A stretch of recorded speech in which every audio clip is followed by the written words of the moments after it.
Hi. Hello. Welcome back. Welcome back. This is going to be interesting. It is. We're going to be doing a different kind of a take because unlike our beautiful Maureen Prescott, this only has one movie. And It's actually a good thing this is only one movie. yeah, well, What else could happen? actually, no, it's a good thing that it's one movie. I was trying to see like the silver lining in it. They actually did have plans for sequels. Are you fucking kidding me? Yeah, that's in my fun facts. Oh, Jesus Christ. Okay. We're going to try something different today. We want to read you the story. Courtesy of Wikipedia. Yeah, we're gonna just blast through the story because the story is so meh. It's Yeah. also, there's not much to it. It's not complicated. No. So we're just gonna blast through the story and then just yell about things. We're kind of more interested on things that are not about the two main characters. Like the whole society. Yeah, the world they built in this movie. Let's call it a world. And built, of course. Because this movie predicted 3 different things. Big things. 1, Taco Bell winning the franchise wars. It's true. COVID-19. Social distancing is very apparent in this movie. And Arnold Schwarzenegger. Actually, they called him a president, but he was a governor. Yeah. So the fact that this movie did 3 different things from 1993... maybe we should be looking at this movie a little bit more. What our world could potentially look like after COVID-19. That's what I'm seeing. So what you're saying is this is we're just glaring to the future by watching this movie. Absolutely. Because I mean, Taco Bells are still open, but so is all fast food. True, but they Sadly. are winning the franchise wars. In my mind, anyway. I would say that Taco Bell is probably the most unique. Yeah, no, they definitely do weirder shit. Yeah, they cater to that drunk, stoned audience. Yeah. Which is very big. Yeah, while McDonald's will do one new thing a year, no, Yeah. not even a year, and it'll be like a bigger Big Mac. I know, it's a joke. Yeah, at least, like, I don't like Burger King, but they try shit. Taco They have Bell, Halloween Whoppers, and that's why they kind of get like a little soft spot for me.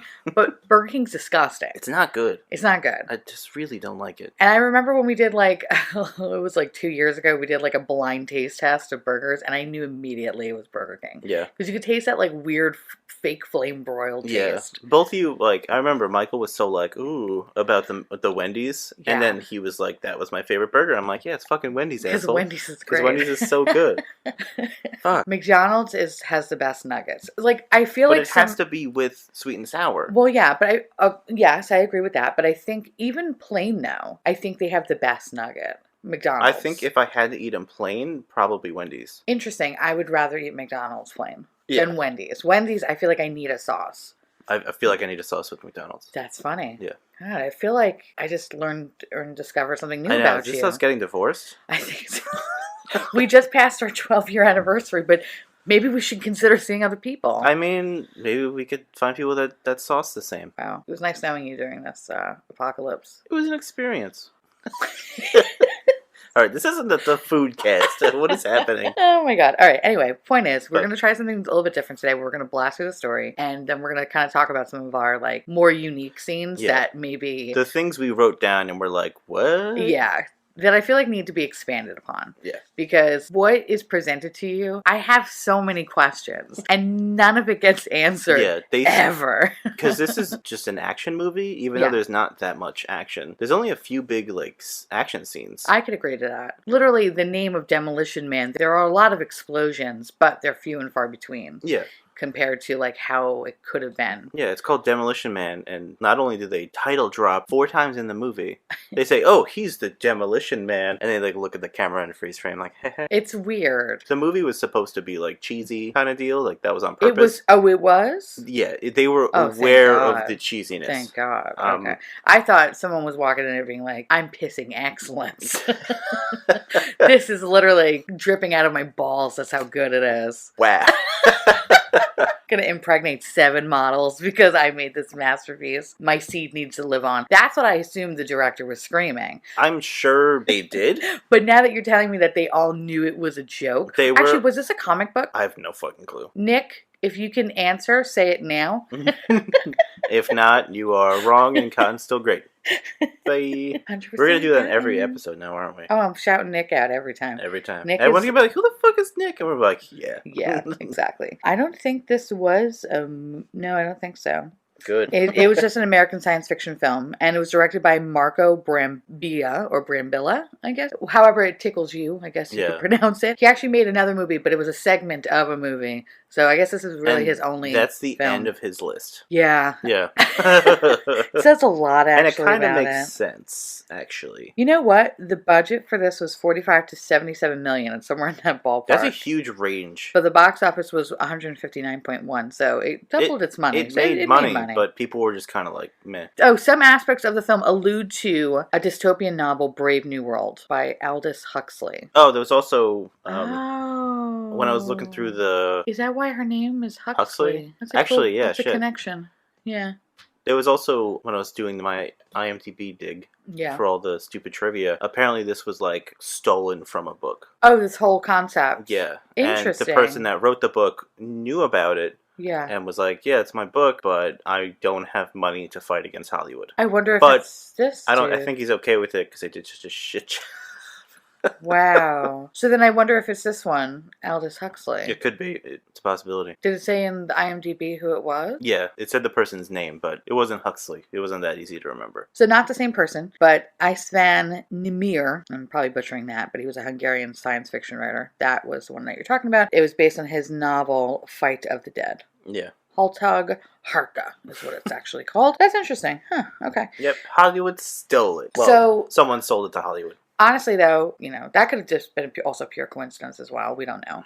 I just quickly read the synopsis of this dude's thing, and it kind of sounded very similar to what we're talking about. So, yeah, it probably did happen. Coincidences only go so far in Hollywood. Very true. Right? Huxley, though, that's interesting because Huxley is actually the last name of Sandra Bullock's character in this. So that's definitely a connection to Brave New World for sure. Okay, so with that said, we're going to be doing this kind of new format where we're just going to read and we're just going to bullshit or whatever about it. Let us know how you feel about it. Yeah, let us know if you like this for like kind of just one-offs that aren't super story-based, because we might do this for more like action movies. Yeah, because there's never really a good story. In action movies is always, you can explain it in literally 2 minutes.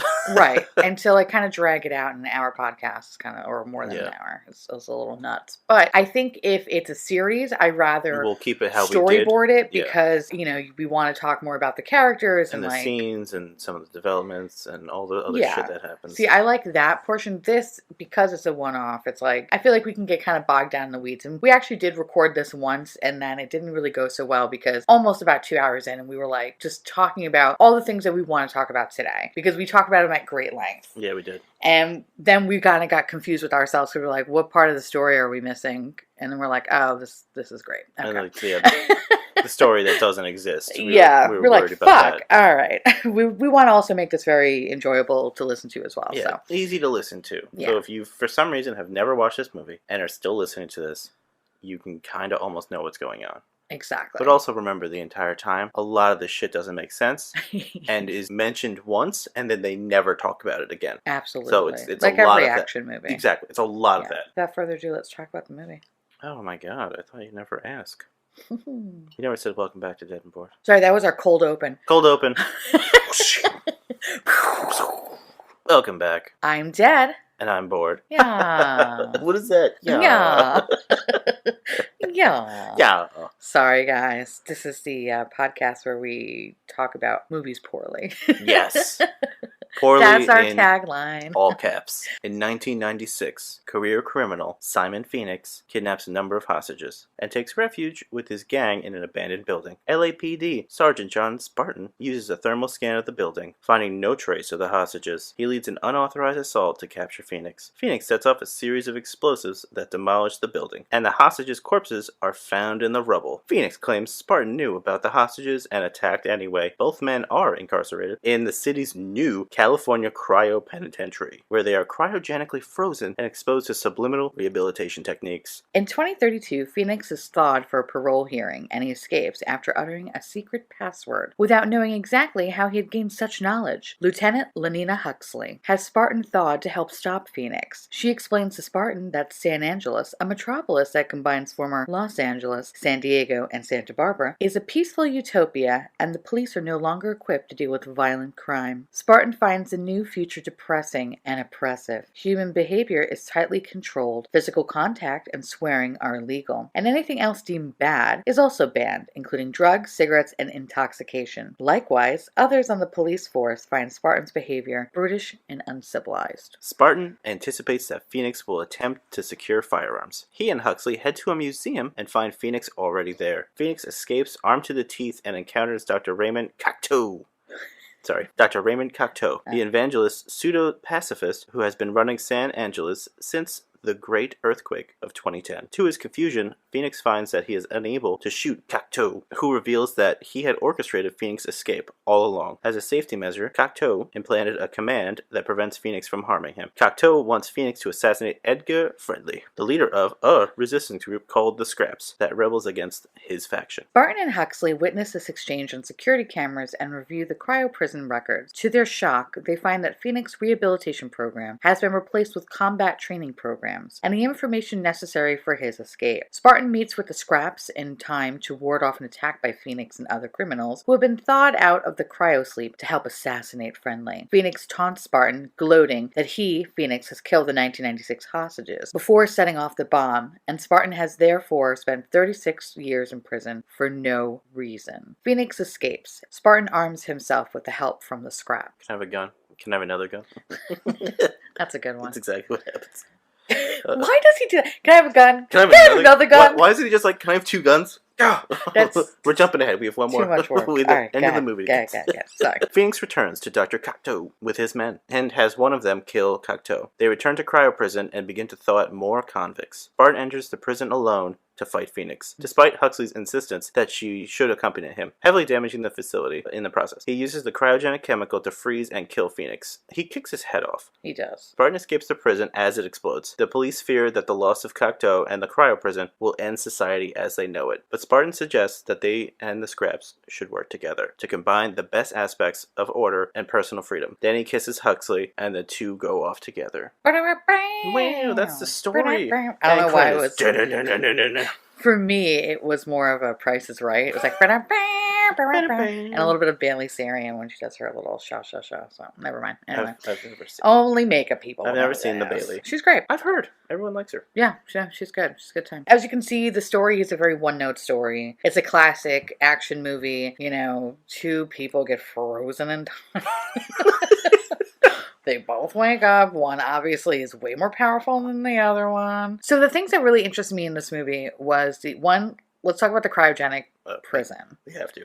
So I think what my favorite thing is that this movie was directed in 1993, but it's supposed to look like 1996. And 1996 is a hellhole. And in LA, everything is on fire. It's just on fire. And just like everybody is a criminal. It was basically the Purge before the Purge ever happened. Yeah. And it's run by criminals and it's terrible. So I found it kind of interesting that their solution to all of this was cryogenically freezing all these people to have this rehabilitation of them under ice, which I feel like is kind of cruel in a way, because if like you're there for 70 years or whatever your sentencing was, John Spartan's sentencing was 70 years to be under ice. It's kind of cruel to do that, for you to wake up to have everything that you love dead. Yeah. And you still look the same as if you were 35 or however old you were when you got put under. But that's kind of really fucked up, actually. I know, it's pretty fucked, because it's like, hey, not only are you not aging, but also they even mention in the movie that you're supposed to like be a perfect sleep. You don't know. It's just like you just wake up and then it's whenever you're up for parole, they thaw you out, wheel you into a room and talk to you. Right. And then potentially throw you back in the freezer, which seems like a lot. Yeah. No, it is a lot. Yeah. We find out that you're supposed to be asleep during this whole process. But John Spartan, which is played by Sylvester Stallone, he did not. He did not fall asleep. He was actually awake for those years. To me, that would actually make much more sense, to actually be awake. Like conscious? Yes. To me, that's much more fucked up. You're sitting there, you're frozen. Yeah. And he even mentions that like he saw his wife like banging on the...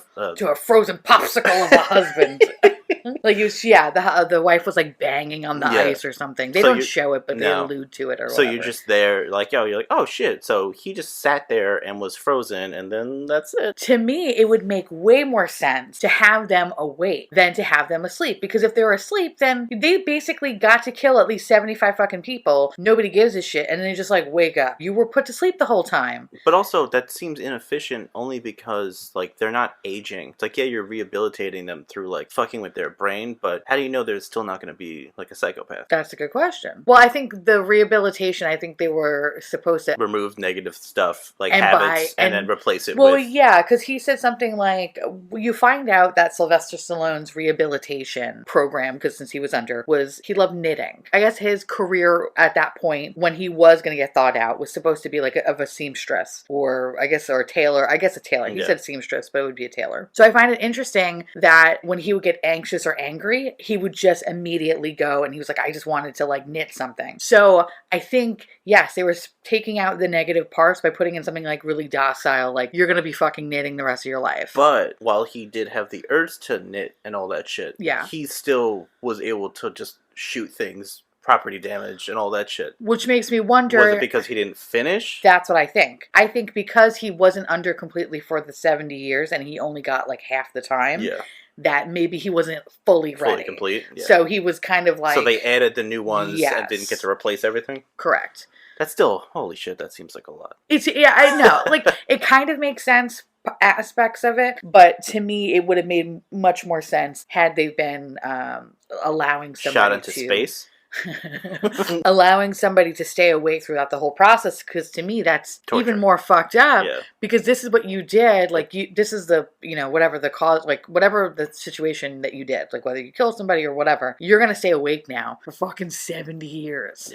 And like, you can't move. You can't move. You're never going to age. Like, your mind's progressing or whatever, but, like, that's a fucking mental prison right there. That made much more sense than putting someone to sleep. I felt like someone's getting off. But that's a one-way ticket to madness. I know! Like, even with them fucking with your brain, how would that not have, like, long-term effects? I know, we're getting too much into something they talked about for literally 9 minutes. I agree with you in that sense that, yes, it would cause someone to go insane, because it would. And that's what Huxley's character said, was like, it can go insane if you did that living in your own prison. I don't know why she's Southern. She wasn't Southern at all. No, it totally makes sense. But for me, I feel like if you really want to stick it to somebody, you would fucking keep them awake. Which makes me wonder, somebody on the inside purposely did that to him, or maybe they just fucked up and that's a possibility. When Sylvester Stallone, in the beginning of the movie, when they show him going into the cryogenic freezer, it actually basically looked like a Tupperware container, and he just like laid down and they just poured hand sanitizer over him. And it was like a tasteful, almost like he was just covering his nether regions. You saw some ass crack, but you like didn't see some junk. No, you did not see any sort of hot dog. Like they definitely they meshed it together very well. They're like, tuck it so we don't see it. But it really looked like someone just poured hand sanitizer all over him, and they were like, "All right, just lay there, John." Well, it looks like they poured like a giant vat of hand sanitizer. Like, whoa. So ridiculous. I love it. I love it so much. Oh, shit. But the prison was really interesting that, it got to the point where they were just, like, cryogenically freezing people. Yeah. Like, that's pretty awesome. Also, question. Yes. So I feel like, while, yes, the rehabilitation is more advanced, air quotes, obviously not proven to work, but is it... I'm going to say so. Yes, it's not proven to work in this case. Like 100%. Is it more fiscally sound to have a cryo prison than a regular prison? Wouldn't that be way more expensive? You have to employ scientists, people that know how to use that. Yeah. I mean, you need less guards, obviously, because everyone's a fucking popsicle, but it's like, is it fiscal? Does it make financial sense to do this? All right. So if we think of it this way, one, these people don't ever eat, right? They never feed them. So you cut your food cutting bill. Food, but you're fucking cryogenically freezing them. Listen, I'm just trying to talk this out loud of like what actually gets cut. So why are we doing the pros and cons? You're right. This is still going to be 2 fucking hours, but it's okay. We got the story out. Fuck the story. So fiscally responsible. First of all, that killed me. Yes, they wouldn't have any food. Yeah, okay, so they're not giving Cheerios out. They have no guards. And what happens is when Simon Phoenix does get up and leave and stuff like that, he kills like 75 fucking people leaving this prison. Nobody's a security guard. Everybody, I believe, was just a scientist. So they had no reason to have security guards or anything like that because this was, a dystopian future. Yes, and everything was like wonderful and lovely and la la la. No action ever happened. Besides the food bill, they would be using way more fucking power. Who pays for this? Would the taxpayers? I guess the taxpayers pay for it, right? Absolutely. Don't taxpayers pay for prisons anyway? Yeah. So, but I mean, like, that's a fucking... How much are these people making in this world? Why can't we be a part of it? I want a high salary. Well, maybe because of the laws that we haven't gotten into yet. Yeah. Maybe all the fees from that shit goes to support the cryo prison. True. I think you're right in the sense that it's not fiscally responsible, probably, or fiscally sound. Definitely not.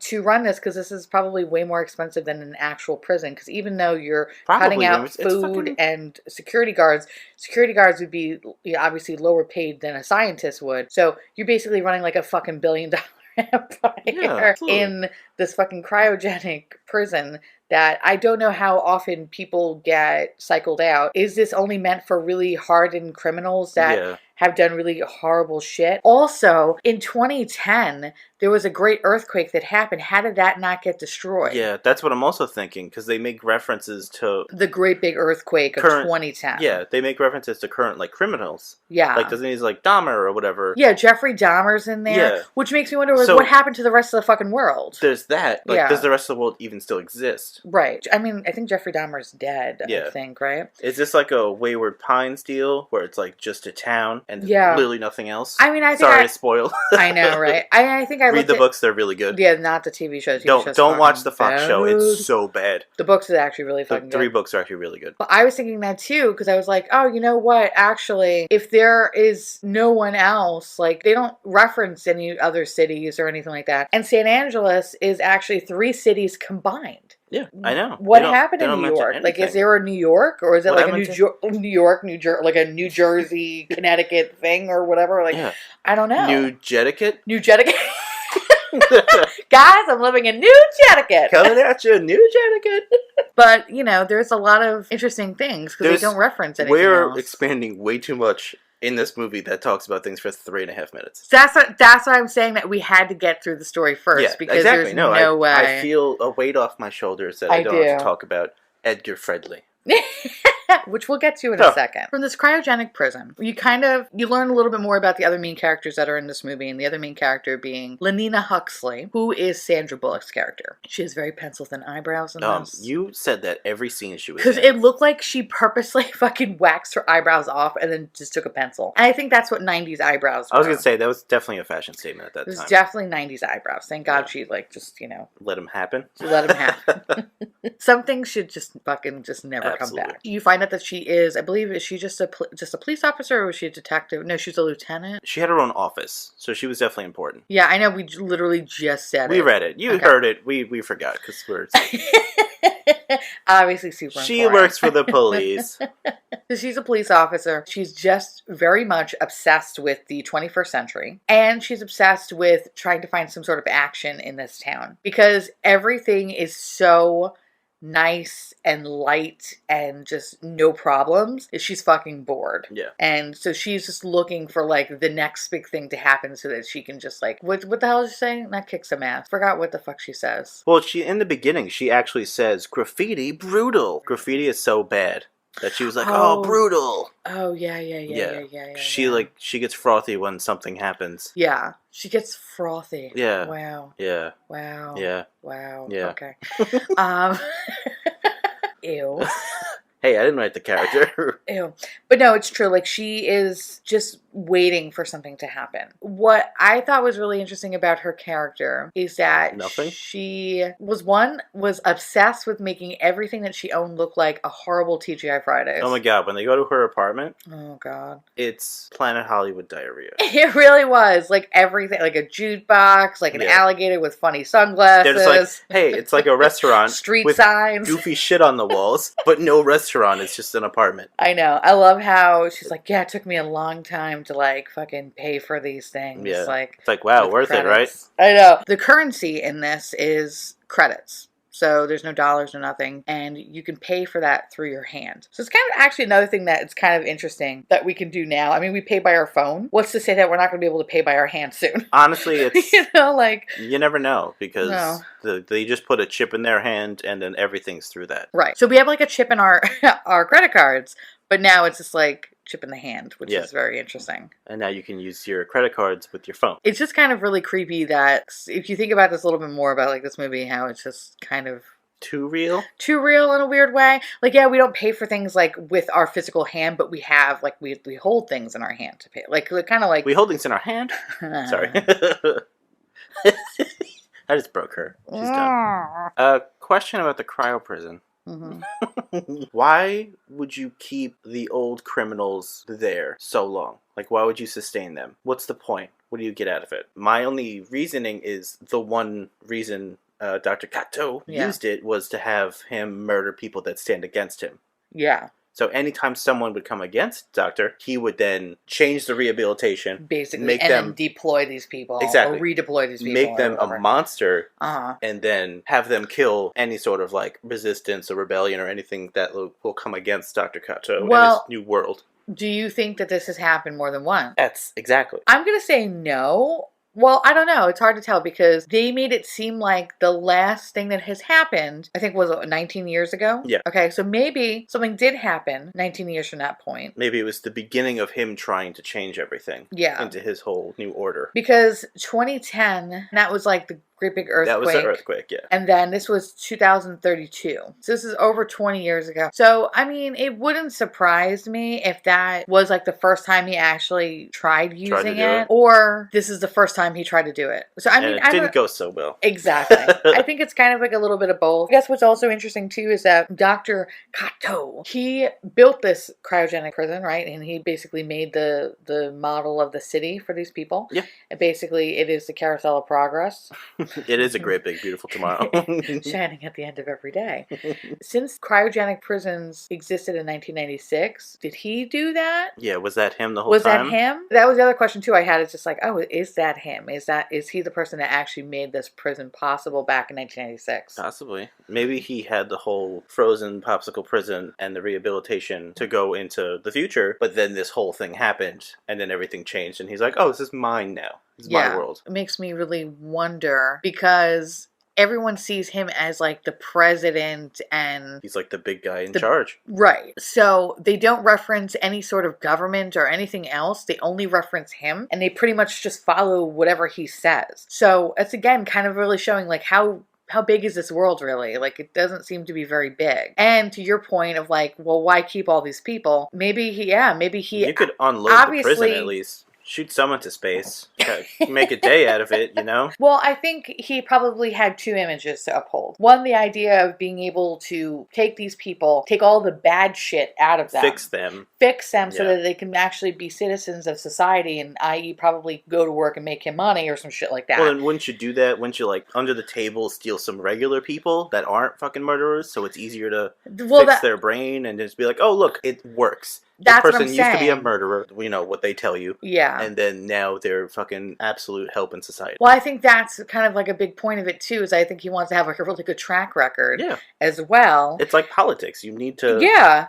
I ultimately think that, you know, he portrayed himself as this really good guy, but he actually was awful. Yeah. And he really just wanted people to just live in his society, which means... no fun, no nothing. It's very submissive, and that's what he wanted. Yeah, the whole area was based off his taste. Yes, his taste. He's the one that's like, I'm really dull. Awful, which was basically every just middle-aged white person, just no flavor, no nothing. Pepper is too spicy for them. Oh my god! And I think that's the world that he wanted to live in. Yeah. Like, this is spicy. It's black pepper. It's like the lowest It's like spice. talking to my mother. Ooh, I can't eat These are spicy. Checkers seasoned fries. I'm like, is it because there is fucking salt and pepper on them? Oh, they're too spicy. I don't know why my mom's from Minnesota, but it's too spicy for me though, T. I can't eat it. I just want everyone to know this is an actual conversation that happened. Yeah, no, seriously. It is. We were given a bag of Checkers fries because they're too spicy for my mom because of the seasoning on it. Yeah, my mom, she's very vanilla. I know. She's a white lady. She's a plain lady. She was born a white lady. She's gonna die a white lady. Isn't that how it works? Yes, that's how it should work. Wow. Yes. Some people like to just, change, and that's problematic. The prime example is she had to experience ketchup. And how many years ago was that? That was... 3 years ago? Maybe 3 or 4 years ago. The first time in her life. My favorite thing, though, is that my mom has no logic whatsoever. So I remember her calling me, and she was like, T, I had ketchup. And I was like, what? My mom hates ketchup. She hates the smell of ketchup. She just doesn't like ketchup. And I'm like, why? She's like, well, I was in Burger King with your stepfather, and the news was on, and it was like a mass shooting in Oregon, and I figured I need to try this now or never. And I was like, glad national tragedy is what makes you try condiments. And she's like, yeah. And then that was it. That was the conversation. I said, what'd you think of ketchup? She's like, yeah, it's okay.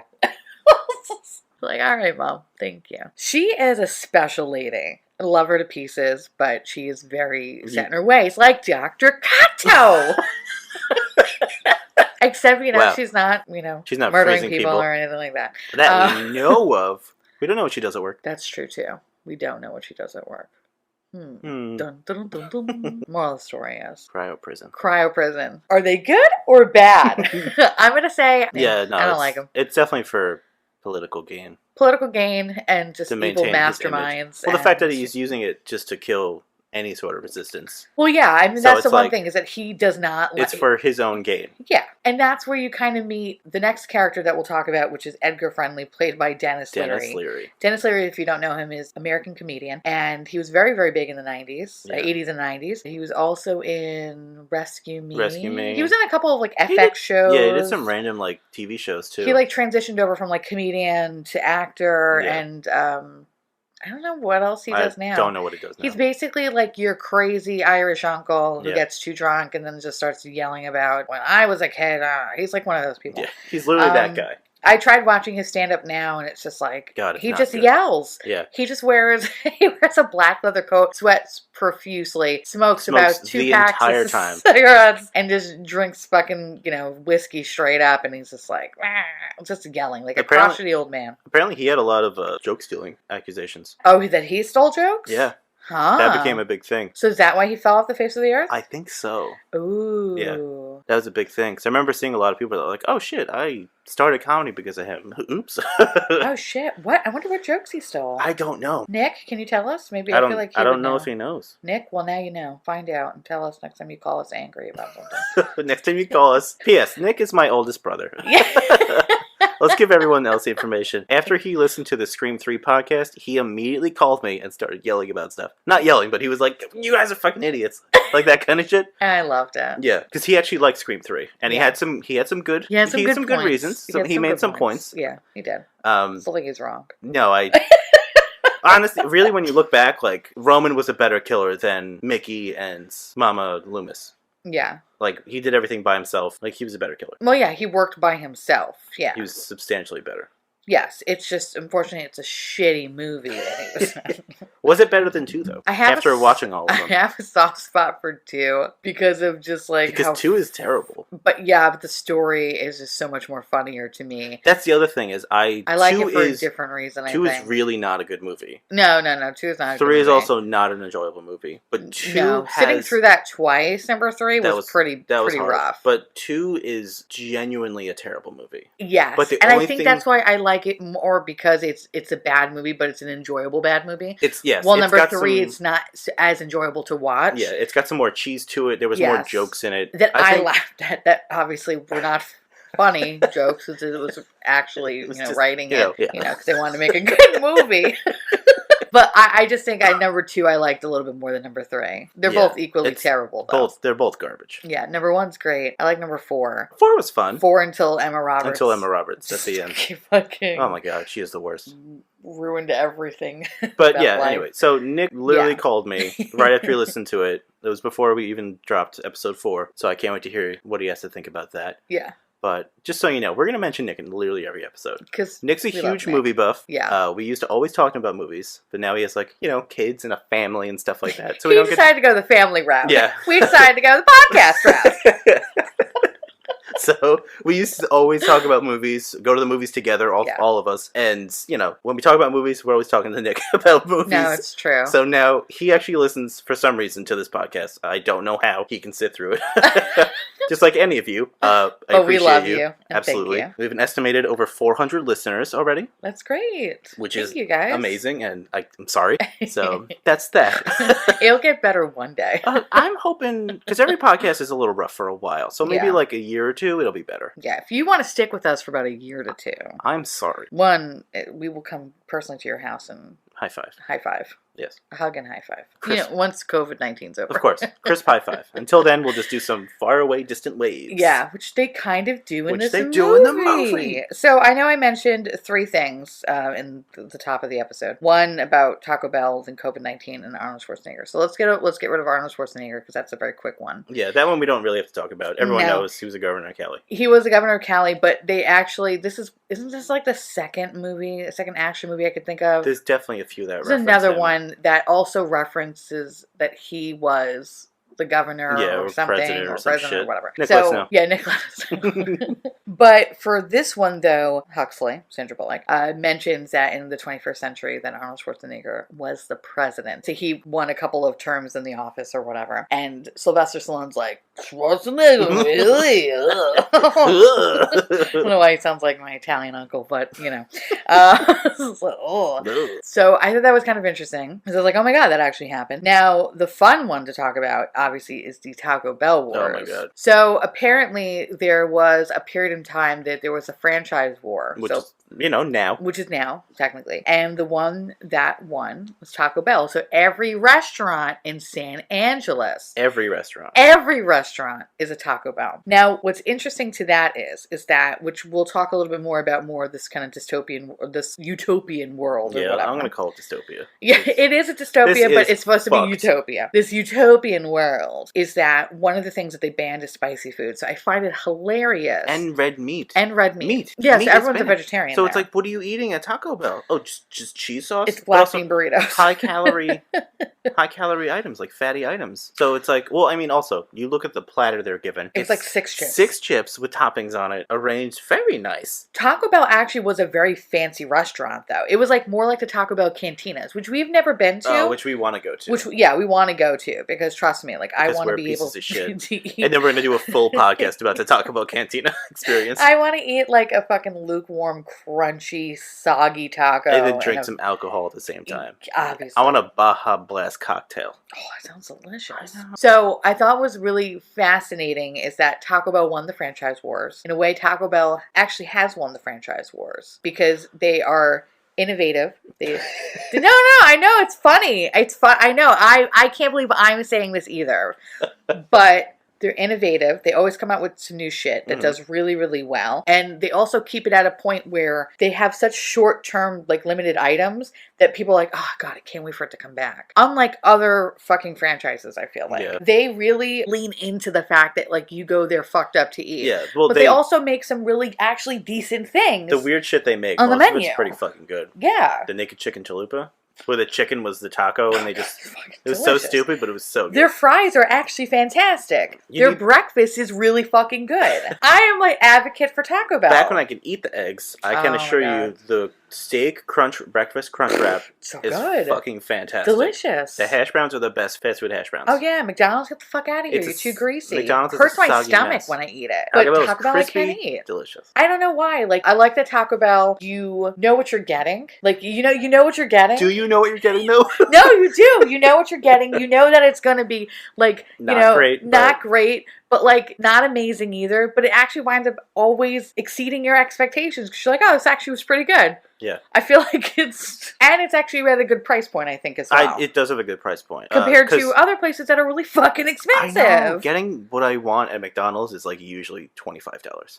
And that's also, for one person. I'm a piece of shit. I know, I'm aware of that. Everyone's like, oh, I only spent 10. It's like, wow, congrats. You're a piece of shit. My favorite is I see this stuff online all the time where it's like, oh, we'll pay you $2,000 to eat this, and it's literally like 2 sandwiches, 2 fries, and a 20-piece nugget, and then 2 drinks. And I'm like, oh, someone would pay me to do what I eat every time I have McDonald's? Great. And I almost commented, I was like, cool, I do that every time I eat, but then I realized I don't actually follow that person. It was like the show through, and I don't never talk to that person. So I'm like, okay. Next. You shouldn't be bragging. I know, that's definitely not something you I can want eat to be like fucking 20,000 calories in one hey guys, sitting. I know. This is why I'm a fat piece of shit. That's the thing. If I made it an eating channel, I think I'd do all right. You would do fine. Yeah. I think I would do all right. I feel like if I did an eating channel, which but I would the edit, amount of hate comments I would get. I would edit all like the gross shit out. Oh yeah. Though. No. I don't like that shit. I feel like I can only eat a lot. Like if it's like eating a lot of something, I feel like it has to be very specific for me. Like it can't just be like some of these channels that like literally are like dump trucks that can just eat everything.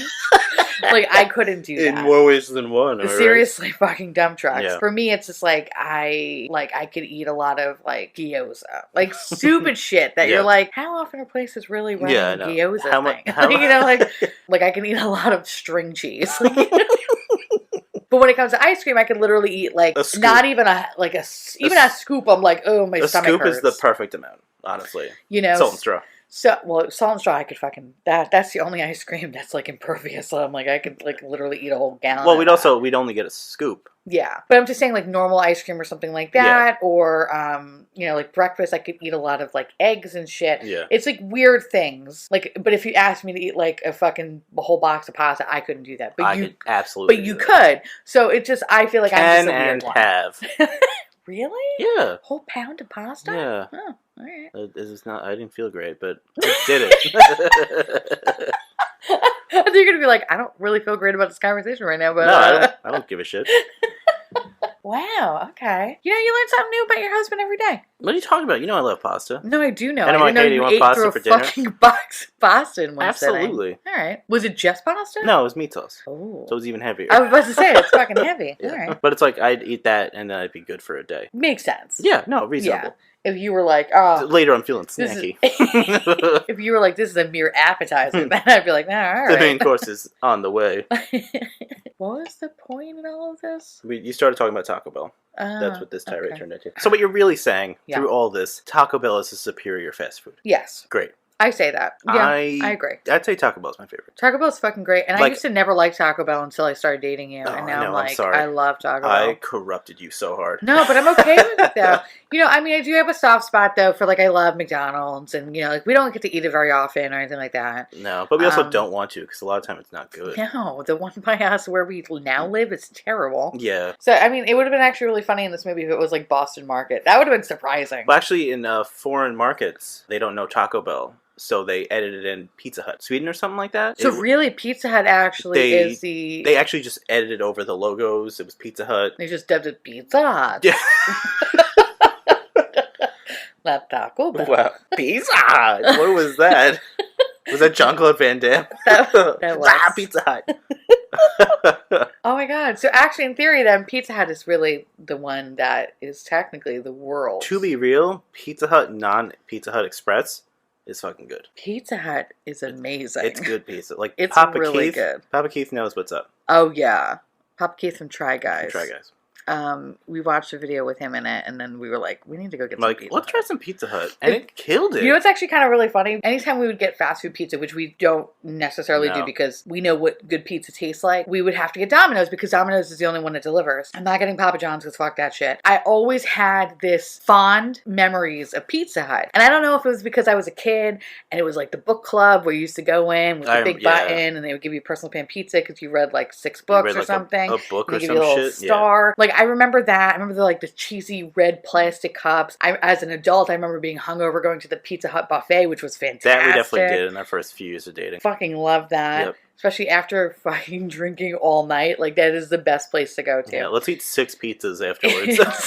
Honestly, it's still with me. It was Some awesome. of those pizzas. Yeah. I have really good memories in the sense that I remember it always tasting really well. The sad thing is that Pizza Hut in New York City, unfortunately, doesn't deliver unless you're in like a Taco Hut. Yeah, which is like the Taco Bell Pizza Hut had a baby, and you can only get like 6 Pizza Hut items. And it's all personal shit. Yeah, and I don't want the personal that. pan pizzas are They're not okay. as good. Yeah, fair. I've actually never had the cheesy stuffed crust pizza until, 3 weeks ago? And the wings. Holy shit. The wings are fantastic. The wings were so good. Better than Buffalo Wild Wings. So you know what then? In hindsight, technically Pizza Hut should be the top They're one. all owned by Yum Brands. Oh, you guys. So it's all the same monster. God, CEO is a piece of shit, though. Every CEO is a piece of shit. Find me a CEO that isn't a load of shit. No, I mean, absolutely, you're right. But I think Yum Brands in particular. No, it's Yum. I think some of the worst are Yum Brands, Papa John. Well, I mean, now he's no longer... He's not part of it, but he's still a piece of shit. I mean, yes, but he's not a part of it anymore. Yeah, no, I know. But he was a piece of shit CEO. Yeah, and then nobody likes, Chick-fil-A people because they hate the gays. Yeah. Because they're religious. They tried to distance themselves from that now. Yeah, they're trying to because, It's like the Barilla Pasta people. Yeah. Pasta Did everyone know about that? Yeah, they were like, oh, we hate gay people. People are like, they were openly like, we hate them. And we don't want them eating our box pasta. I was like, okay. All right. It's a very weird That's an hill to die on, but all right. We're talking about box pasta We're talking here. about shitty box pasta, guys. Okay. The boxes right next to it that are 30 cents cheaper all the time taste the fucking same. Exactly. Prove me wrong, America. Prove me wrong. Okay, Yeah, so who else belongs to Yum Brands? Yum Brands is also, I think it's A&W. Oh, I remember going to A&W and getting their cheese curds, and those were good. Really? Yeah, I think they're only down A&W. south, though. Yeah. Down south and maybe the Midwest. But Yeah, they're not up here in the north, though. Yeah, of course, nothing good's in the north. Nothing good's in the north. We don't have fucking... We don't have Culver's. We don't have Culver's, we don't have In-N-Out, we don't have Torchy's. When did this become a food podcast? When we keep talking about Taco Bell. I'm going to literally, the title of this is going to be Demolition Man and Fast Food. So let's take a break from fast food. Let's talk about the laws. Yeah. So in this utopia of San Angeles, there are a lot of things that we find out that there's a lot of awful things that are happening. And I'm just saying awful for me because I think they're awful. But in this town, they think it's great. Of course. So there's no smoking, no drinking, no eating red meat, no caffeine. No caffeine. Oof. Ooh, that's a nightmare. No contact sports, no spice, nothing fun. Nothing. Basically. They pretty much broken down to anything that's bad for you is illegal. Yes. It's not just like banned, it's literally illegal. Illegal. And you could either go to jail or get a citation. Yeah. Which we find out it's actually really creepy that you live in this town. Everywhere has a little citation meter, and I guess it has all these different microphones, whatever, to pick you up from and literally whispering it. They and know they can your hear voice. You. Yes, and all these things are voice activated. So if you just say like "fuck" or anything like that, this will just have like a crazy ass alert just sound, and then it prints you out a fucking and ticket. like 1 credit, and then you have to pay a credit because you cursed or whatever. Yeah. If I lived there, I'd be fucking in jail so hard right now. I'd be like, are you fucking... I would be so fucking mad. There's no fucking way that I would ever fucking survive. Yeah. No fucking way. That is one of my favorite parts of the movie is throughout the entire movie when someone curses, you'll hear in the background, hey, you are charged 1 credit I love for violating this law. Everywhere. It's one of my favorite things in the movie because the entire movie, they're like, are you fucking kidding me? John Spartan, you are fined 1 credit.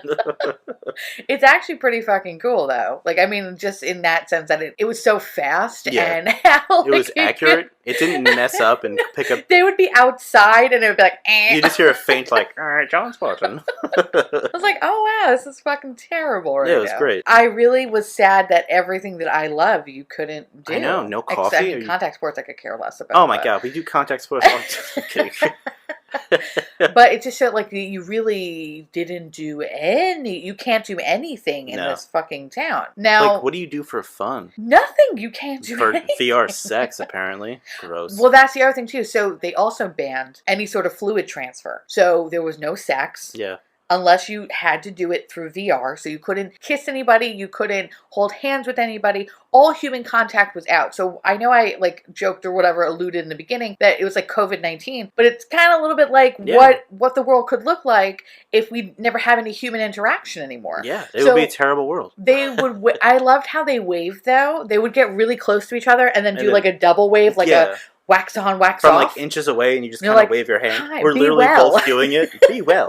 It was strange, but that's how they would wave. That's how they would greet each other. And you find out about the sex, or like how sex works, is because after a dinner at Taco Bell between Sandra Bullock and Sylvester Stallone, and then there was like a mini like fight that kind of ensued with the Scraps, who are the people that live underground, like the mole people.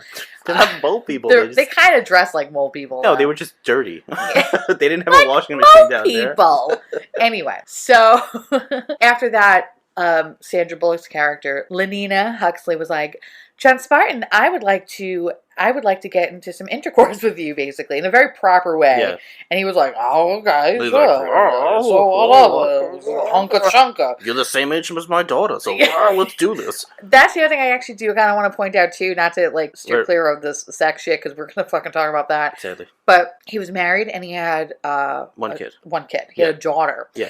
The wife was dead. She got killed in the 2010 earthquake. Yeah.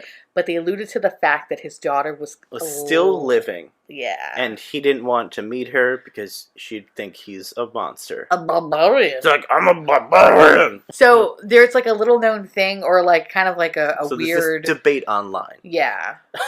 That Sandra Bullock could potentially be his daughter. Yeah. Because like the obsession with the old age was because of him, and she knew about him. She's like, when she initially heard John Spartan, she was like, oh, John Spartan, like, John Spartan? Yeah, like she knew about him. So like she knew him, but it doesn't make sense. Like, why would she forget that he was the papa? Well, that, I was just going to say. Yeah, that's what kind of like, Because in 1996, his daughter would know who she is. And even in 2010, the mother would, be able to tell at that point. Let me see, how old are you? Wait, in 1996. Actually, that might work, because how old would she be in that?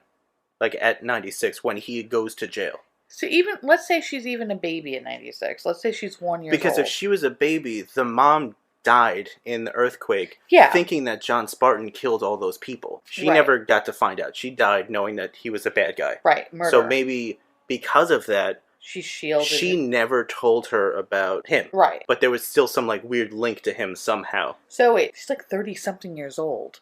She'd like close to like mid-30s. Yeah. Sandra Bullock wasn't. I think Sandy was supposed to be like 30 or 29. So time-wise, it doesn't make sense. So timeline doesn't check out. So yeah, because if he went into prison in 1996, and if she was just born, there was no way that she would be 30 in 2032. Yeah. Because now you're looking at, 2032, so you're like mid-30s. Yeah. There's no fucking way. Yeah. There's no fucking way. It doesn't add up. All right, so we can at least pass that over. At least that's good. We can he didn't fuck his daughter. Thank God. But they cut out him meeting his daughter because they didn't want to meet a character that was around the age of Huxley. Because he, ends up with Huxley. Yeah. It's like, oh, you're going to date someone that's the same age as your daughter. Or around the age of your daughter. Exactly. That's kind of fucked. Exactly. Even though he is like fucking, I don't even know, like 60-something years old, he still looks like he's in like mid-30s. So it's kind of really interesting. Yeah. Back to the apartment. So Huxley's like, hey, I would like to sex you up. And he's like, oh, sure. Like, oh, fine. Okay. And she comes back and she brings out this silver box that you're like, ooh, there's probably going to be some fancy dildos in there. Nope. Instead, it's like these weird half-assed VR things that she just puts on his head, gives him a towel so he could dry off, because that was disgusting. Yeah, I know. And they basically just faced each other and closed their eyes, and this machine basically simulated, I wouldn't call it sex, because they would just like show flashes, almost giving you a seizure in a way. So I feel bad for people who actually are prone to seizures watching this, because I'm pretty sure they had seizures watching this. Sorry to anyone watching. Yeah. That too. It would just like show the person's face and then going, yeah. And apparently that means fucking. Giggles, high squeals, and then he just obviously couldn't take it, so he broke transmission, and she's just like, what are you doing? Put it back on. I was almost at climax. Again, I don't know where this voice is coming from, this character. He was like, I don't understand. What is this? This is not, mattress mambo, hunka chunka. Hunka chunka. He literally called it the hunka chunka, and that's what I wrote in my notes, because I was like, I've never heard anyone ever call it the hunka chunka. I definitely also wrote hunka chunka. Hunka chunka. Yes. Maybe we should start calling it that, though. Let's never do that. Put on the calendar for a honka chunk. Sign me up for some honka chunka. Never, ever. Fucking done. I'm dead. I'm deceased. So, one thing we have to talk about. Yes. One quick thing before we talk about the big thing. Okay. We're done with that scene.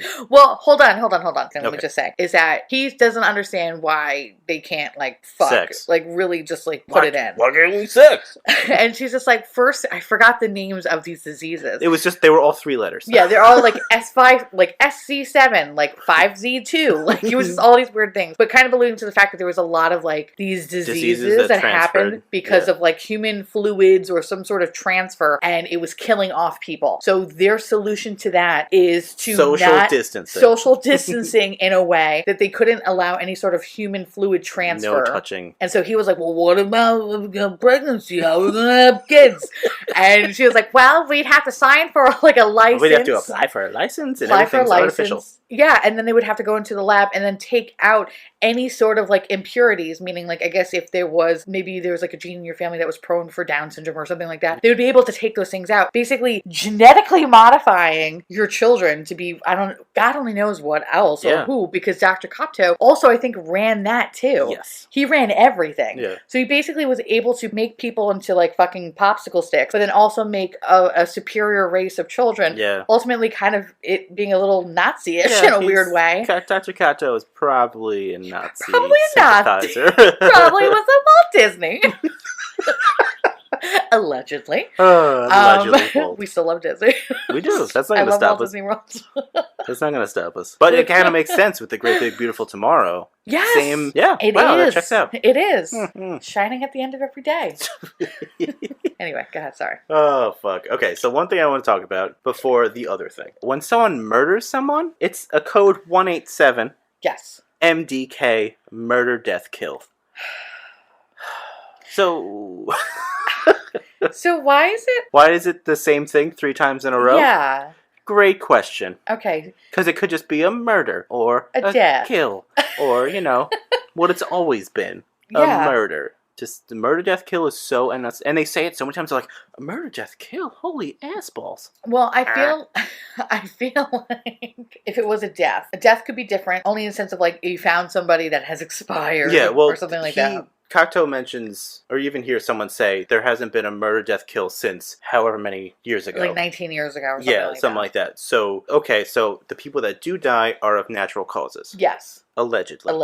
It's probably covered up Hot Fuzz style. Oh, probably, yeah. Yeah. It probably is, actually. Honestly. The greater good. For the greater good. A great big bushy beard. Sorry, different movie.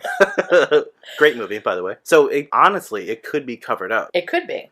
To an extent, but then you got to the point where everyone's so clean and boring and happy that there's no actual murders after a certain point. So they probably fudged the numbers at first, but then it actually happened. True. Yeah, I don't know. I just feel like murder, death, kill is so unnecessary. And I know. They say it so many times. It's a murder, death, kill. Oh my god, you just murder, death, killed 3 people. My other favorite thing, though, to kind of tie in with murder, death, kill is that the police officers that are in this town, they're not equipped to handle a murder, death, kill. Yeah. And so 2 things can kind of happen. One, which you had to tell me about who the actor was. When the police first interact with Simon Phoenix and they try to get him to step down, they are looking at a little iPhone or whatever, and it's giving them explicit instructions to walk over to the criminal and be firm with their voice, and that should be able to solve it. It's in a firm tone. Please tell the maniac which is what they refer him to. Yes, maniac. Tell the maniac to lie down and put their hands on their head. So he literally does exactly that. And then Simon Phoenix is like, what?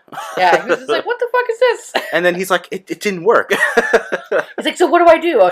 In an even firmer voice. In a firmer tone. And Ed, or else. Yeah, that was the best part, or else. It's like, oh my god, this is great. I wanted to know, though, if he got past that, what would be the next What was the one? next step? Or if that was Probably the next use step. their fucking glow stick. That was the other thing. So they didn't have any guns or knives or any kind of weapon or baton. What they had was a glow stick, which essentially would It's just like render somebody unconscious. It's like a stun baton. Yeah. Essentially. And you just put it to their head and bam, they're out just for like whack. a couple hours. They fall asleep. It's fucking hilarious. I know, it's so good. I love that they call it a glow stick, though. I was like, Jesus Christ. What kind of fucking world is this? The other thing I thought that was kind of interesting with the police was when they were trying to figure out where Simon Phoenix was, because he didn't have anything in his hand, because he wasn't implanted with any sort of device GPS. that the captain was like, basically, we're just going to watch this map, and we're going to wait for him to do another murder, death, kill, and then we know where he is. And everyone's like, great plan, Captain. And he's like, thank you. And then Stallone's even like, yeah, good idea. And they're like, he said good idea. Great job, Captain. And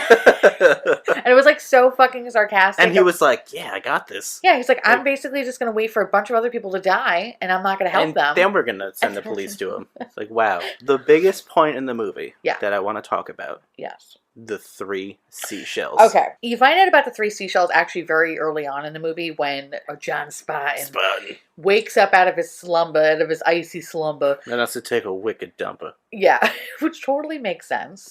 I think you would. I feel like with him being alive for all that time, probably compacted some, IBS system or some shit like that.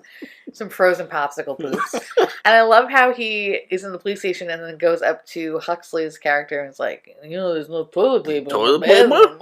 And she's like, there's no toilet paper, John Spartan. What we have is the 3 seashells. Rob Schneider is also a very small part in this movie. He's one of the other police officers, or at least like he just dispatcher works at the station, or some shit like that. And he's like, he doesn't know how the 3 seashells work. I'm Rob Schneider. Rob Schneider is a carrot. And John Spartan is just like, I don't understand how this works. No. And instead of explaining it, they're just like, ha, he doesn't know. What an idiot. And they never explain it They throughout never the explain whole it. movie. No. And at the end of the movie, the last line that was spoken is John Spartan saying to Huxley, how does the 3 seashells work?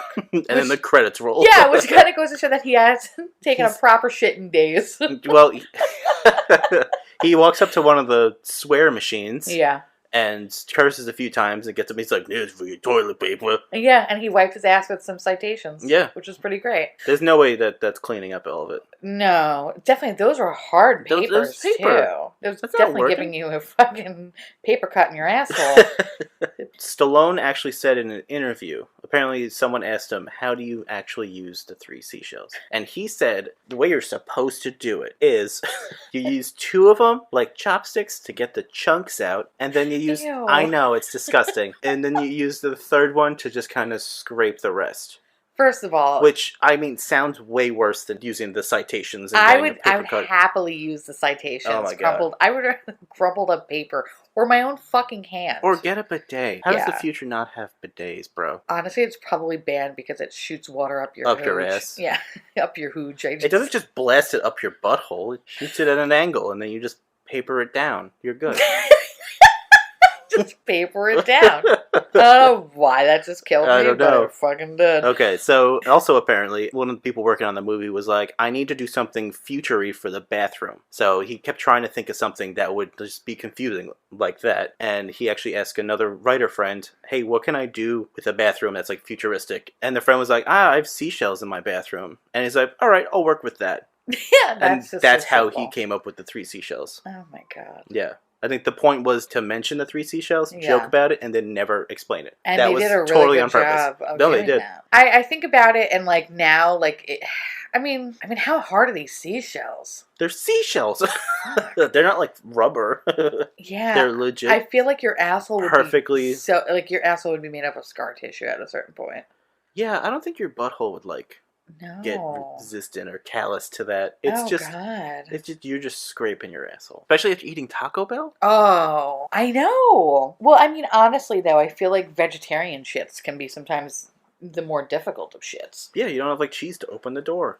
Exactly. And since that's banned in this world, then you're just getting a lot of like hard pieces out. Ugh. Are you Take ever? out the fucking chunks, though. Sylvester Stallone's disgusting. I know. He's a nasty What boy. are you eating that comes out that chunky? Taco Bell. So who's gonna Yum come back breads. to... I always eat the yum breads.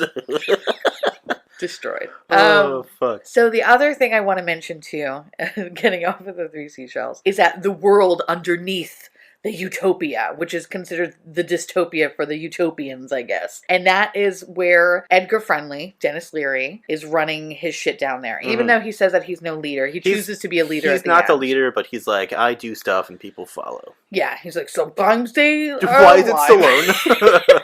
Sometimes they die, sometimes they're alive. I don't know. He has a better impression voice. Sometimes I'm Edgar Friendly, sometimes John Spartan. John Spartan. Apparently, he always butted heads with Kato because he never felt like he wanted to live under his rules. He wanted to be able to just do whatever the fuck he wanted to do. Yeah. They felt like, putting green jello on him and running out into the middle of the street and screaming he can because he can. He literally just did 2 minutes of a stand-up He material. did. He was just like, I'm going to do this, I'm going to do that, I'm going to eat raw meat, I'm going to ride it down the street, and it's just all, just insert one of his bits. It was basically the beginning of Asshole, the song. And then, I thought he was just going to continue to sing it. I'm an asshole. But he didn't know. So I was like, oh, okay, fine. Everybody that's living under this underground, they're just hungry. Yeah, they're poor, they're hungry. Poor. Cocteau also says the people underneath are angry, they'll attack you, that kind of thing. So the first thing that Huxley says is, they're not attacking us. They're literally just people that need food. Cocteau spends the time to paint an image of the scraps, that they're bad people, they're savages. Yes. All they want to do is kill you. It's like, they're just... They want the old world, and the old world is all savages. Yeah. They're just people that want to live, not under Cocteau. Right. They want to be able to do whatever the fuck they want to do and whatever. You spend a little time down there, not too much. Yeah. The only time you really spend down there is when Sylvester Stallone starts to realize something's not right with Kato, and he thinks that Kato is somehow in cahoots with Simon Phoenix, which is played by Wesley Snipes, by the way, which I didn't even mention. It's fine. Who looks like a Chucky doll. Yeah, he looks like a fucking Chucky doll throughout this whole movie with his orange fishnet shirt overalls. And his fucking overalls, basically a weird like good a guy 6-year-old dolls. And his bleach blonde. Oh God, this gives me nightmares. Anyway, so you find out a little bit more about how everyone is underground, like Alex mentioned. Everybody's just kind of just poor, just huddled near dirty, huddled near oil drums on fire, just trying to stay warm. Smoke shooting up a bunch of things for some reason. Yeah, but what my favorite part though is when Best part. they go down. It's Sylvester Stallone's character, Lenina Huxley, and then there's also another police officer. I don't remember his name, but it's played by Benjamin Bratton. I think Benjamin Bratton and Huxley are like, oh my God, it fucking smells awful down here. It smells awful. And Sylvester Stallone's like, this is really fucking great. What are you talking about? It smells like Burger King. And he goes, and the first thing he does is actually beelines it to a woman that is flame broiling burgers. He's like, I don't want a... He orders in Spanish. Yeah, he's like, cerveza burger. And he's so happy eating this burger, drinking this, I imagine, lukewarm beer. And Lenina was like, don't ask where the meat comes from. And he's like, what? I'm eating this burger. And eventually he asks a woman in Spanish, what exactly this meat is, and she's like, Ratata. And I was like, no, Ratata is a Pokemon. Well, she says Ratata. It's not made from Pokemon. Because Huxley says, do you see any cows here? But she also doesn't say, do you see any Ratatas around here? Now, every time I see the movie, I'm basically just gonna see a rat, a little pink purple, Ratata, just a purple Ratata. I'm so sorry for anyone who speaks Spanish. I butchered that really. No, you said a Pokemon name, so you technically said a thing. Ratata? I guess. Turns into a Raticate. That's what they eat down there. Oh, Ratatas. There's so many Ratatas and Pidgeys. There's all the Pidgeys down there. Oh, fuck. The best is how he pays for this combo. He gets a combo, beer and a burger. And he literally just steals Huxley's watch and just gives it to the lady. Yeah, and she's like, oh, come on. And they're like, oh, Rolex. Oh, Ratata. Oh, fuck. Oh, God. He finishes the whole burger. No, licks it clean.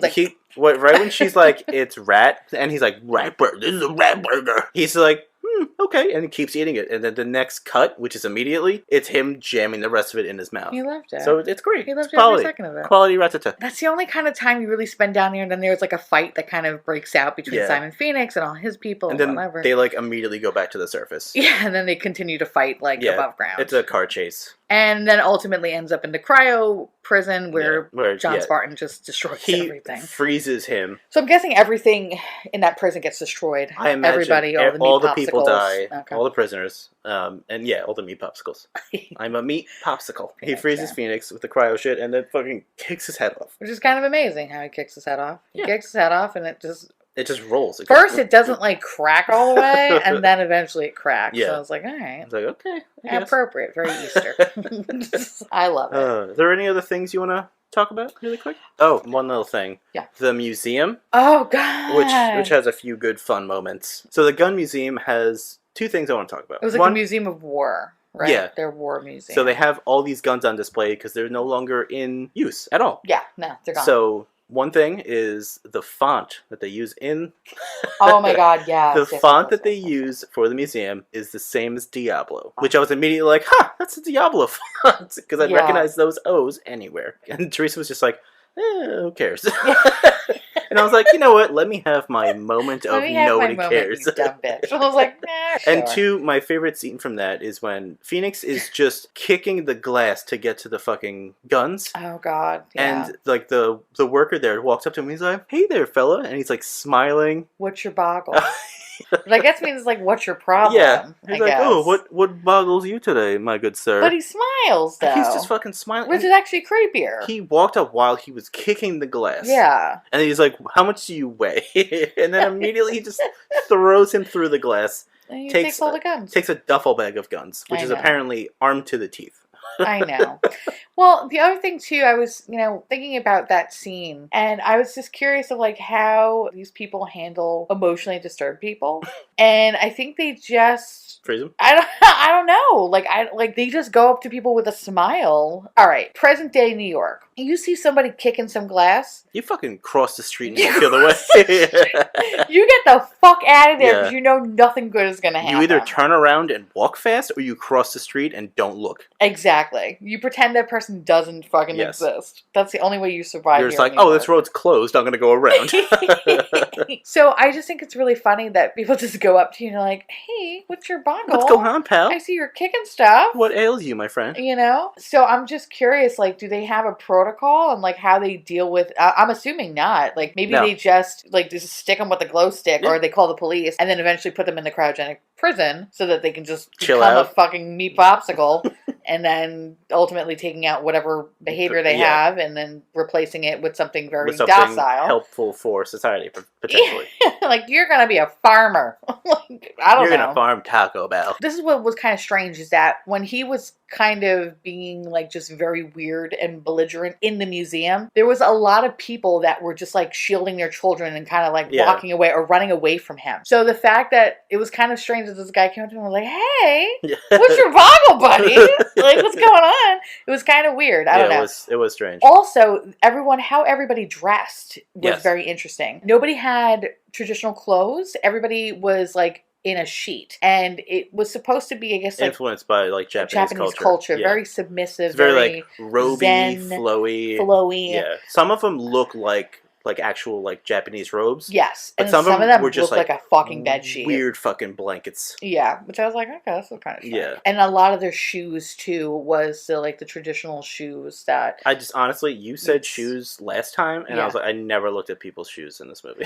I only noticed it because Dr. Kato, he has a right hand man who I don't know his character name was Bob. Assistant Bob. But Bob, I don't know the actor's actual name, but he played Otho in Beetlejuice. He was the fat guy that pretty much, fucked everything up. I feel like he's really good at those like sniveling kind of like shitty sidekick kind of characters. Like he's born to play that. And in this one, it's no different. It's literally Otho, except he's dressed as a fucking Japanese woman with like the shoes. And that's why I noticed the shoes is that they were like the wooden blocks kind of. He was wearing them? Yes. And that's why I was like, oh shit, like this is really like supposed to be, I guess, Japanese or whatever. Yeah.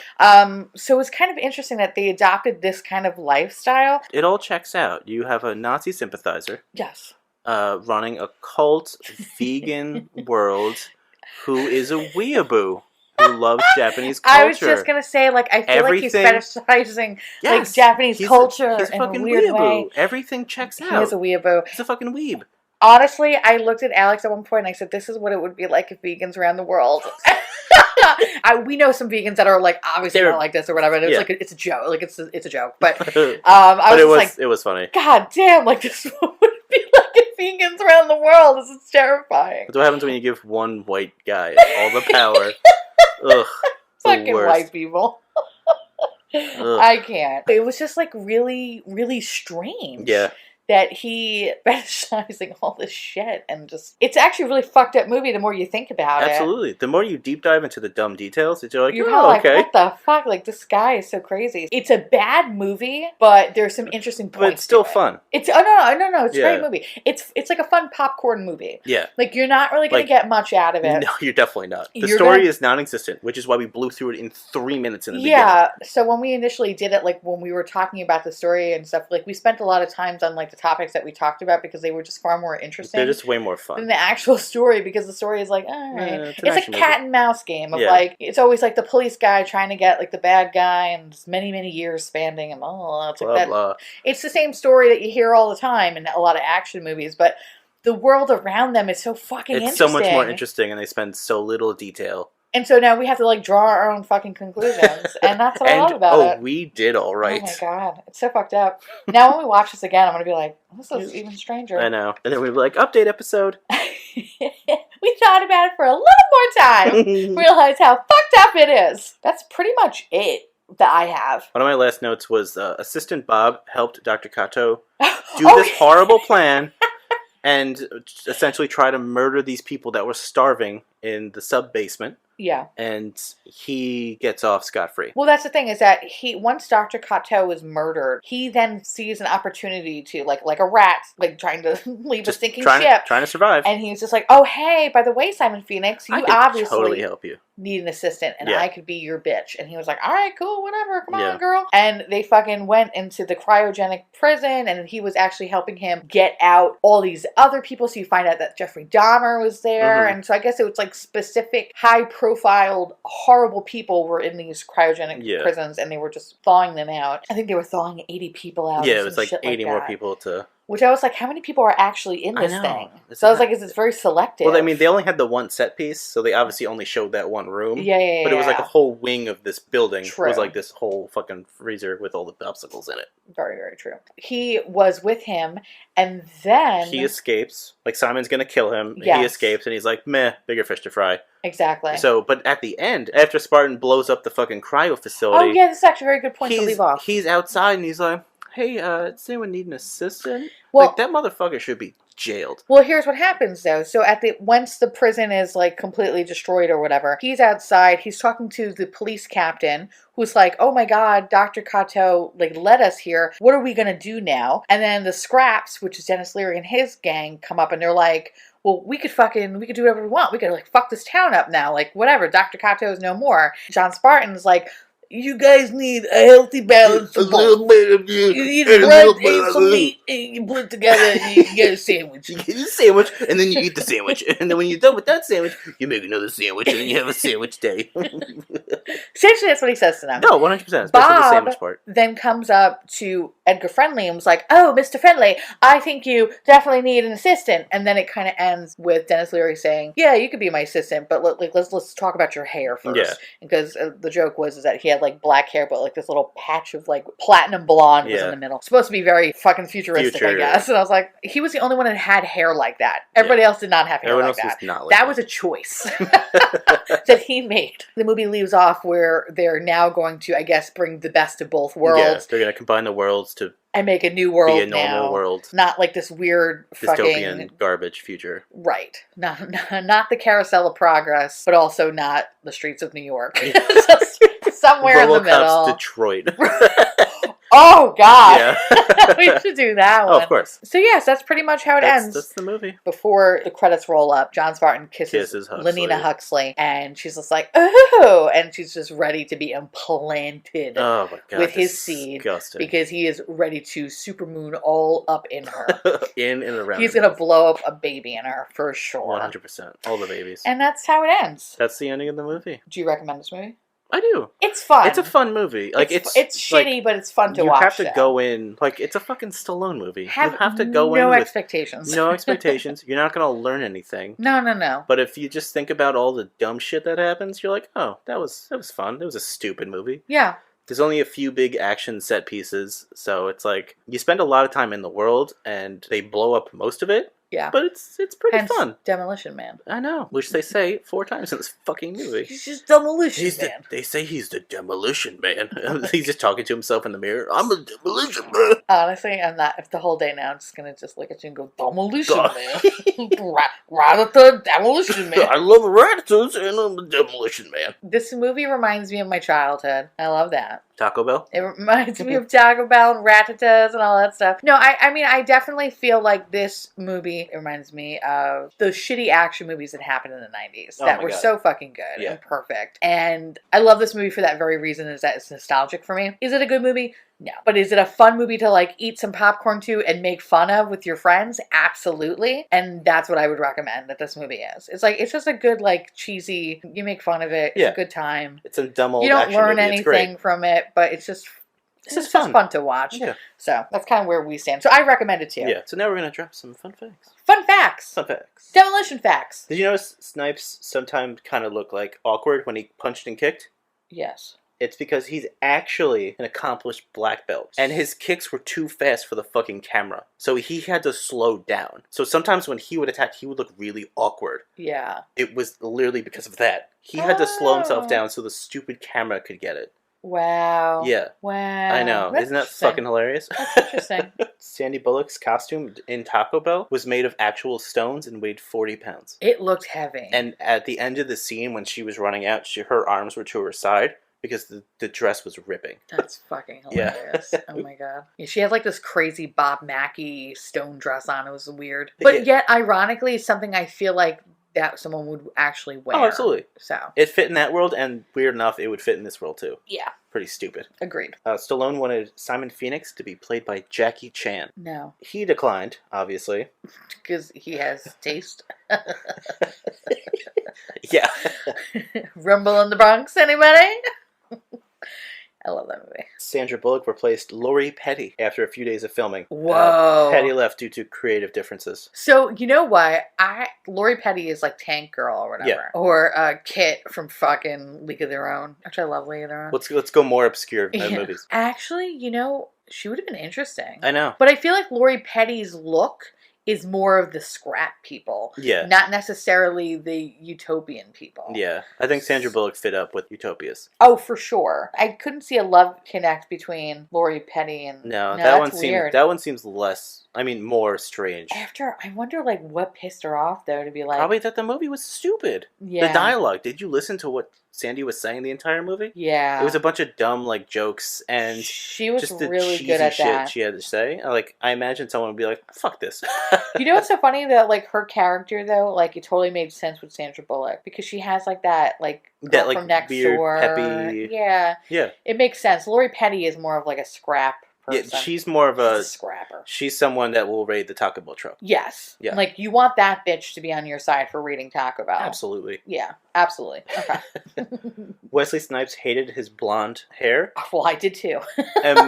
No, it's good. it's I bad. think everybody did. Immediately after filming, he buzzed his head. Good. And apparently... That was a choice.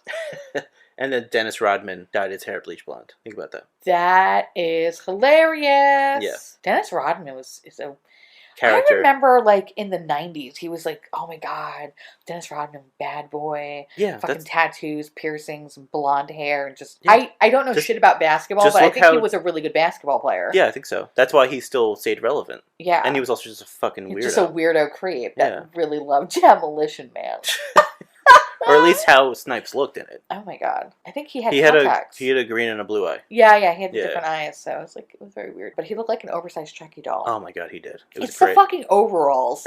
I know. I was just like, it's how oh, can you pull off overalls? Probably not. I don't think anybody can pull That's off just how it overalls works. except unless you're a 2-year-old. Even then, it's like, I don't know about that. I don't know about that, David. Problematic. Little straps. All right, God. Dennis Leary's part was rewritten for him when he got the role. Oh, I wonder who it was supposed to. I don't know, what but they wanted him to essentially quote his fucking specials. Like, we love it so much. Yeah, they wanted him to like rant and shit. So oh my god, they that's got what that. you got fucking Dennis got. Leary stand up in this fucking movie. Well, I can't even imagine someone else playing that role. No, like, he did a really good job playing himself. What did he do? Follow himself around for a month? This one's actually my favorite. Rob Schneider became friends with Sandra Bullock during the movie, and he had reservations about her next project, some bus movie that didn't think would take off. Speed was released a year later, 1994. Wow. And was next year's box office hit. That's fucking hilarious. Fucking Speed, which is a great action movie, by the way. I would totally do a thing about Speed. Absolutely. love Speed. We're randomly just going to pepper in action movies. Yeah. Because Speed it's just 2, stupid shit. Not so much. No, we have to do Speed 2. I mean, no, I know, but... Because it's so bad. Who is controlled? The action figure for Demolition Man in full armor is actually a repainted He-Man figure. Really? Yeah. Oh, shit. There was rumored for a Demolition Man 2 it would take place after the movie, with John and Huxley would have married, and Jackie Chan would play the main antagonist, replacing Snipes, but the sequel didn't happen. And then there was also a prequel written long ago, and they thought it was going to flop, so they never made it. Oh, I wonder what the prequel was going to be The prequel about. would have been Spartan going after Phoenix. In, regular time. Okay. More than just the initial cold open. Got it. Stallone had duplicates of the frozen John Spartan and put it on display in Planet Hollywood restaurants. And I didn't know that he was one of the original investors. Yes, I remember that. I didn't know that. Him, Arnold Schwarzenegger, and somebody else, I think. Somebody else that was, I think there was 3 of them that ultimately did Planet Hollywood. And then Planet Hollywood ceased to be, and now I think they brought it back. Yeah, it's super limited back. The only place I know of a Planet Hollywood, though, I think is in Walt Disney World. Yeah. But I think there might be one in Las Vegas or something like that. Las Vegas makes sense, because Las Vegas is just a monster of what the hell is happening. When I was a kid, they opened up one in Times Square. Me, my mom, and my brother went there shortly after it opened. Mm-hmm. And I remembered it was crowded. It was crazy because it was like Times Square or whatever. Absolutely. I remember waiting online to get into this restaurant, and I remember nothing good about it. And I think my mom was just like, what the fuck is this shit? And then I think we had it again when we went to Walt Disney World, and she was like, this is gross. But we went there because I think my brother liked it because he liked all the memorabilia. The movie shit, yeah. Which I did too, but the food was terrible. Yeah, that's not worth it. They didn't give a shit about the food. So, I think anybody could tell you that. Well, like we talked about earlier, the one police officer who was approaching Simon Phoenix while using the little Palm Pilot was our boy, Craig Sheffer. Craigie Chefs. I love Craigie Chefs. Such a good time. I know, he's so great. Dennis Leary called this movie a giant piece of shit. Really? As he was promoting it? No, I think after the fact. I mean, he referred to it as a giant piece of shit. Which is it's not a great movie, but it's fun. Yeah, it was fun. This movie won some awards, actually. Razzies, I'm assuming. Yeah, who won a Razzie? Who won? Was it an actor? It was a person. I'm not giving you any more hints. Sandra Bullock? Yes. Sandy Bullock for Worst Supporting Actress. She was terrible. She was nominated. She didn't win, but this one Best Villain MTV Movie Award nominated. Oh Wesley my Snipes. God! You know what? I used to love the MTV Movie Awards. Oh my God, used to be so good. In the 90s, they were fantastic. Back when movies were good? Yeah, okay. Well, I don't know. Back when MTV was good? But yes, I'll say that. I'll agree to that statement. Oh my God, there would be so much good ones. Oh, I remember I think the Best Kiss in 1996. Which one won? That was the Vivica A. Fox and Will Smith kiss from Independence Day. From Independence Day? Yeah. The MTV Movie Awards was fun to watch. I never cared about the music awards, but the movie awards I fucking love. Well, movies are great. Yeah. Independence Day, also a great movie. I could talk about that. We never watched the second one. No, I don't need to. I've heard it's garbage, need to but because, I think we're going to have to. No, I know we have to, but I don't need to because Independence Day for me was just so good. It's such a good movie. I don't need to ruin it or, Yeah. I know. soil it with But we're anything gonna else. ruin it. I know, we're gonna soil it together. Okay. That's Demolition Man. Whoa! I know. So, our next one is already picked. Yeah. If you don't follow us on Twitter, @BoredPod, Seriously, or follow just us. search for Dead and Bored Podcast, it'll pop up with this amazing logo. Thank you, Madeline. Hi. Thank you, Madeline. You're We love you. fantastic. We did a poll, which is something we'll do every once in a while Yeah. to keep you guys involved in picking. Except for this, we just wanted to do this movie. And last place, we have the new Sonic movie. Third place, we have the Avengers movies. Second place, I Know What You Did Last Summer. And our next episode that's coming out, The Shining. Oh my god! Oh my god! I hope you don't like that movie, because we don't either. We are going to destroy it for you. You can hate it. So that is coming. Please follow us on Twitter. Yes. Ask me any questions you want. Yeah. Ask me any Anything. questions. Yeah, ask all of us. Ask me questions You can too. ask both of us Don't be questions. scared of me. Sorry. No, I had a lot of fun.